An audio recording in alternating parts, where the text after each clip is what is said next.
چند چیزیں اپنی بیوی کے ساتھ لازمی کرے، اسے میٹھے اور فی ناموں سے پکارے۔ ہمارے دلوں کی دھڑکن نبی رحمت صلی اللہ علیہ وآلہ وسلم حضرت عائشہ صدیقہ کو حمیرہ کہہ کر پکارتے تھے۔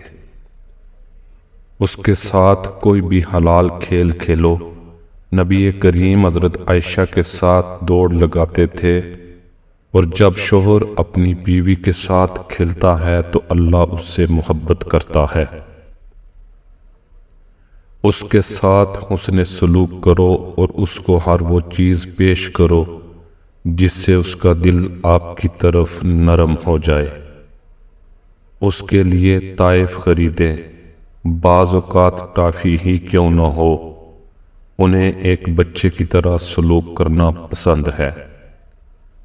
گھریلو سرگرمیوں میں اس کی مدد کریں، جب بھی آپ موجود ہوں، کھانا پکانے، کپڑے دھونے، کمرے کو صاف کرنے وغیرہ میں، یہ سنت ہے۔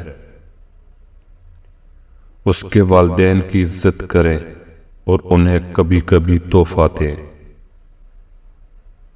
ان اچھی باتوں اور کام کی تعریف کریں جو وہ آپ کے لیے کرتی رہی ہیں، اور اس کے لیے ہمیشہ اس کا شکریہ ادا کرتے رہیں۔ اللہ فرماتا ہے، جو لوگوں کا شکریہ ادا نہیں کرتا وہ میرا شکریہ ادا نہیں کرتا۔ اسے بتائیں کہ وہ آپ کے لیے کتنا معنی رکھتی ہیں، آپ اس سے کتنا پیار کرتے ہیں، اور آپ اسے پا کر کتنے خوش قسمت ہیں۔ اس کی باتیں پوری توجہ، محبت اور دلچسپی سے سنو، اور جو مسائل وہ بتائے ان کو فوری حل کرو۔ اس کو اس کا عیب بتانے سے پہلے اس کی تعریف کرو۔ اچھی خوشبو منہ اور جسم دونوں، یہ سنت ہے، سے ہمیشہ اپنے آپ کو مزین کریں۔ جب کبھی آپ ساتھ ہوں تو اس کے ساتھ گفتگو کریں۔ جب آپ کام پر ہوتے ہو تو مجھے آپ کی یاد آتی ہے، مجھے آپ سے محبت ہے، اسے فون پر بتائیں۔ اس کے ساتھ مل کر کام کرتے رہیں، جیسے کھانا پکانا، کھانا، قرآن پاک پڑھنا وغیرہ۔